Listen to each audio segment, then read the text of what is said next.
Hello everyone, welcome back to my channel. I'm Alicia and I have some things I would like to discuss with you today. The topic for today is spiritual warfare. Is it a help or a hindrance? Chances are if you enter a room full of happy, spiritually nourished, on fire for the Lord believers and ask for volunteers for a 12-month to a 2-year assignment of spiritual warfare nonstop, ask for a show of hands. You think anyone would raise their hand for that?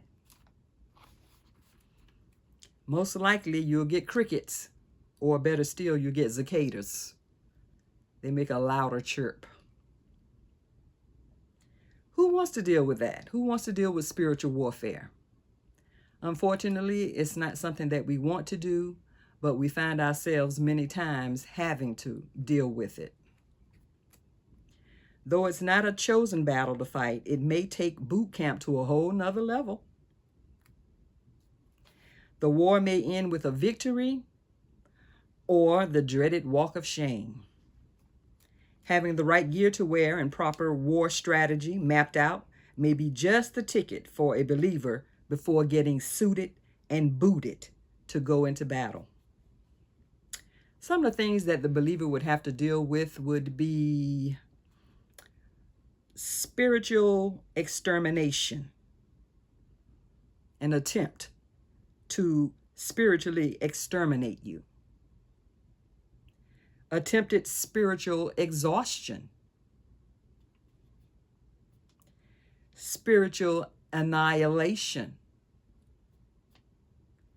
spiritual intimidation, and spiritual subversion. Now let's take a closer look at these things. Okay, attempted spiritual extermination. The enemy wants to get rid of your faith, first of all, and most importantly, that's what he wants to do. The enemy wants your faith gone, out of here, zilch, kaput, history, non-existent. That's his goal as far as you having faith. He wants that eliminated, exterminated. Then he also comes with a spiritual battle tool of exhaustion. He attempts to spiritually exhaust you. That's a state of extreme physical or mental fatigue, being used up completely, depleted, wiped out. He doesn't want you to have an ounce of breath left in you. He wants you to just give up. That's spiritual exhaustion. So he figures if you fall by the wayside, then hey, the battle is his.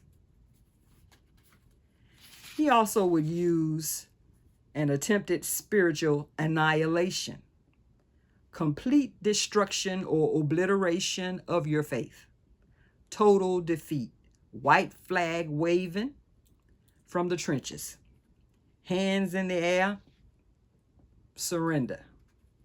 That's what he would love, to spiritually annihilate you. He would also attempt a spiritual intimidation, menacing, alarming, threatening, bullying, harassing who you are in your faith. Some people like to ask you, do you believe in God? Do you believe that is true? And when you say yes, they have like a little cynical, well, I don't know about that. But hey, you stick to what you know, because you know what works for you. So they try to harass you, make you feel like you're believing in something that's a fairy tale. Don't worry about that. You know what you know. And spiritual subversion. That is the undermining of the power and authority of the established belief system of your faith. They try to belittle it, make like it doesn't have the power that it does have, instead of just accepting the fact that if it's real to you, then I can respect that. That's what you believe.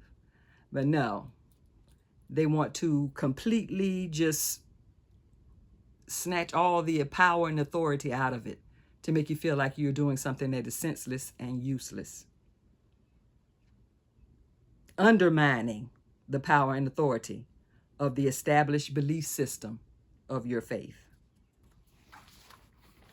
So, what is our defense with all of these attacks? Because those are pretty heavy. Our defense is Ephesians 6, verses 10 through 18. So let's see what that is. And I will be reading from the New International Version. Ephesians chapter 6, verses 10 through 18. Finally, be strong in the Lord and in his mighty power. Put on the full armor of God so that you can take your stand against the devil's schemes. For our struggle is not against flesh and blood, but against the rulers, against the authorities, against the powers of this dark world, and against the spiritual forces of the evil one in heavenly realms. Therefore, put on the full armor of God, so that when the day of evil comes, you may be able to stand your ground. And after you have done everything, to stand. Stand firm, then with the belt of truth buckled around your waist, with the breastplate of righteousness in place, and with your feet fitted with the readiness that comes from the gospel of peace. In addition to all this, take up the shield of faith with which you can extinguish all the flaming arrows of the evil one. Take the helmet of salvation and the sword of the Spirit, which is the word of God, and pray in the Spirit on all occasions with all kinds of prayers and requests. With this in mind, be alert and always keep on praying for all the saints. So that's our recourse. We have to be suited up, prayed up, and ready for battle. Well, in conclusion, I say, as believers, we don't get the chance to agree to spiritual warfare battles. We are drafted onto the battlefield.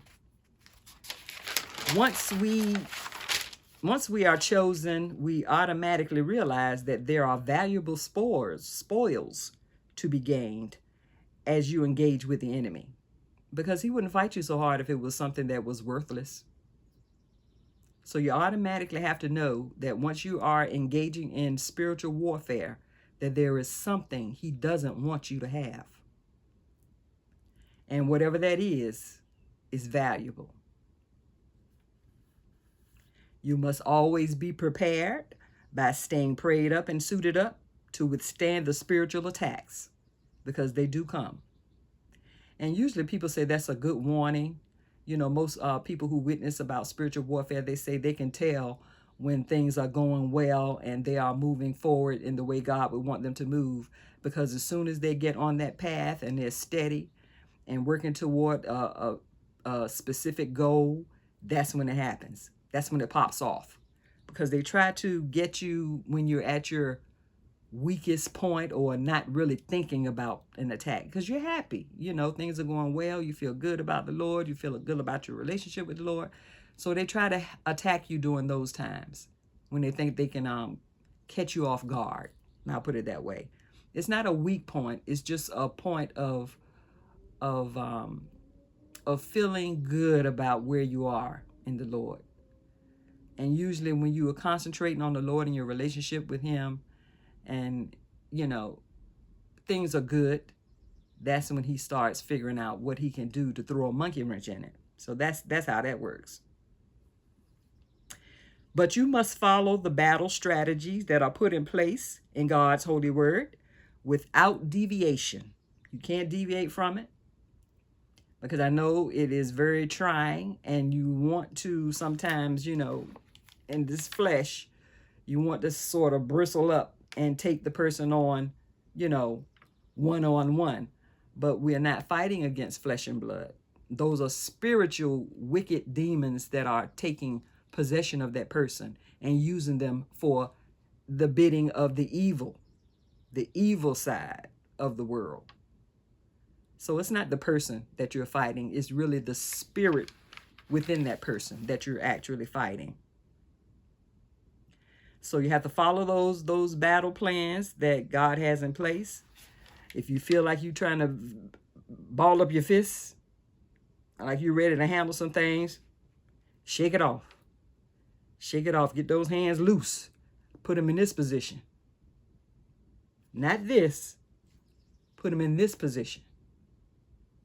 And stay in your lane. Don't get out of place.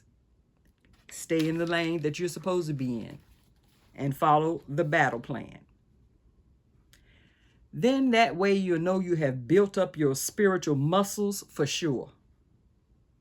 And spoiler alert, spiritual warfare may not be fun, but the victory is already won.